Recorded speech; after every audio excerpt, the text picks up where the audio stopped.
welcome to Madras kitchen. இன்னைக்கு நம்ம கிச்சன்ல ரொம்பவே ஒரு simple and easy gravy recipe தான் பார்க்க போறோம். இது வந்து சப்பாத்தி கூடலாம் ரொம்ப ஒரு டேஸ்டா இருக்கும். சோ இதை எப்படி பண்றதுன்னு இப்போ நம்ம பார்த்திடலாம். ஃபர்ஸ்ட் இந்த ஃப்ரையிங் pan சூடானோனே நான் இங்க ஒரு 4 டேபிள்ஸ்பூன் ஆயில் ஊத்திக்கிறேன். நான் கடலை எண்ணெய் தான் யூஸ் பண்றேன். இப்போ எண்ணெய் சூடானோனே நான் இங்க தாளிப்புக்கு கடுகு உளுத்தம் பருப்பு வச்சிருக்கேன். ரெண்டும் ஒரு டீஸ்பூன் ஆட் பண்ணிக்கலாம். இப்போ தாளிப்புனா நல்லா வறுபட்டுடுச்சு. ஸோ இந்த ஸ்டேஜில் நான் இங்கே வந்து 3 வெங்காயத்தை நல்லா ஸ்லைஸ் பண்ணி வச்சுருக்கேன், பொடியாக ஸ்லைஸ் பண்ணி வச்சுருக்கேன், அதாவது தின்னாக ஸ்லைஸ் பண்ணி வச்சுருக்கேன். ஸோ இதை இப்போ ஆட் பண்ணிக்கலாம்.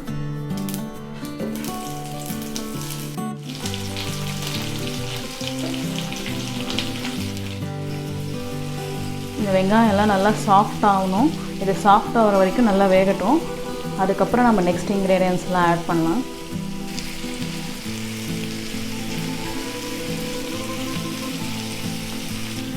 வெங்காயம் வதங்கிட்டு இருக்கும் போதே நான் இங்கே ஒரே ஒரு பச்சை மிளகாவை 4 வெட்டி வச்சுருக்கேன், அதை ஆட் பண்ணிக்கலாம்.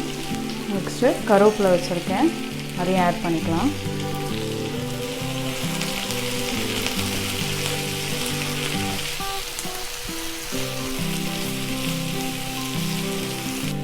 இப்போ வந்து வெங்காயம்லாம் நல்லா சாஃப்ட் ஆகிடுச்சு. இந்த ஸ்டேஜில் நான் இங்கே வந்து ஒரு 10லேருந்து 12 பூண்டை வந்து நல்லா நசுக்கி வச்சுருக்கேன். மிக்சிலலாம் போட்டு அடிக்கலை, பேஸ்ட்டாகவும் ஆக்கலை, சும்மா நசுக்கி தான் வச்சுருக்கேன் கல்லில் போட்டு. ஸோ அதை ஆட் பண்ணிவிட்டு நல்லா மிக்ஸ் பண்ணிடலாம்.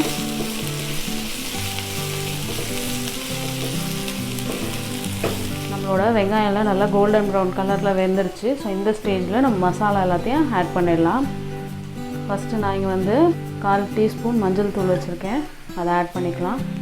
ரெட் சில்லி பவுடர் 1 டீஸ்பூன் வச்சுருக்கேன், அதை ஆட் பண்ணிக்கலாம். நெக்ஸ்ட் தனியாத்தூள் 1 டீஸ்பூன். இப்போ மசாலா எல்லாத்தையும் ஆட் பண்ணிட்டோம். நல்லா மிக்ஸ் பண்ணிவிட்டு லோ ஃப்ளேமில் ஒரு 2 நிமிஷம் இந்த மசாலா குக் ஆகிற வரைக்கும் வைக்கலாம். நான் ஏன் மசாலா போட்டதுக்கப்புறம் தக்காளி போட போகிறேன்னா, அந்த தக்காளியோட தண்ணியில் தான் இது வேக போகுது. ஸோ அதனால் தக்காளியை லாஸ்ட்டில் ஆட் பண்ண போகிறேன். இந்த மசாலா ஒரு 2 மினிட்ஸ் இந்த வெங்காயத்தோடு நல்லா மிக்ஸ் ஆகணும். மிக்ஸ் ஆகி ஒரு 2 மினிட்ஸ் குக் ஆகட்டும். இப்போ மசாலா வந்து ஒரு 2 மினிட்ஸ் குக் ஆகிடுச்சு.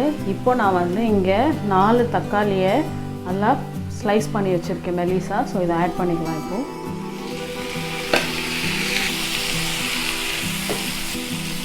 தக்காளி ஆட் பண்ணிவிட்டு இந்த டிஷ்ஷுக்கு தேவையான சால்ட் ஆட் பண்ணிடலாம். நல்லா இப்போ மிக்ஸ் பண்ணி விட்டுடலாம். நல்லா மிக்ஸ் பண்ணிவிட்டு இந்த தக்காளி நல்லா சுருங்கி வேகிற வரைக்கும் நல்லா சிம்மில் வச்சு வேக வச்சிடலாம். 5 மினிட்ஸ் ஆயிருக்கு. நம்ம தக்காளியில் தண்ணி எதுவுமே ஊற்றலை. அந்த தக்காளியில் இருக்கிற நேச்சுரல் ஜூஸஸ் மட்டுமே வெளியில் வந்து அந்த இது தக்காளி குக் ஆகிட்டுருக்கு. இந்த டைமில் சும்மா ஒரு மிக்ஸ் பண்ணிவிட்டு இன்னொரு 10 மினிட்ஸ் இதே மாதிரி குக் பண்ண போகிறோம். தக்காளியெல்லாம் நல்லா நசுக்கி விட்டுடணும்.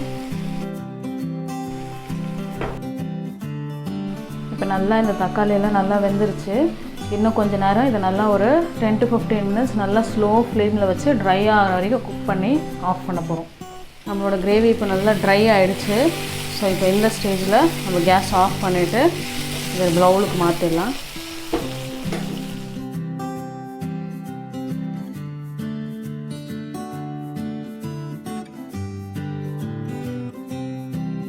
நம்மளோட கிரேவி சூப்பராக ரெடி ஆகிடுச்சு. இது வந்து இப்போ சடனாக உங்கள் வீட்டில் வந்து யாருன்னா கெஸ்ட் சடனாக வந்துட்டாங்க, அந்த டைமில் வந்து உங்களுக்கு எதனா ஈஸியாக ரெடி பண்ணணும் அப்படின்னு நினச்சிங்கன்னா இந்த கிரேவி வந்து ஒரு 10 மினிட்ஸில் சீக்கிரமாக ரெடி பண்ணிடலாம். நீங்கள் இது வந்து சப்பாத்தி, ரோட்டி, இட்லி இப்படி எல்லாத்துக்கூடையும் நல்ல ஒரு காம்பினேஷனாக இருக்கும். நீங்களும் இந்த ரெசிபியை உங்கள் வீட்டில் ட்ரை பண்ணி பாருங்கள். இந்த ரெசிபி உங்களுக்கு பிடிச்சிருந்தா மெட்ராஸ் கிச்சன் சேனலுக்கு சப்ஸ்கிரைப் பண்ணுங்கள். உலகின் தலை சிறந்த மருந்து உணவு.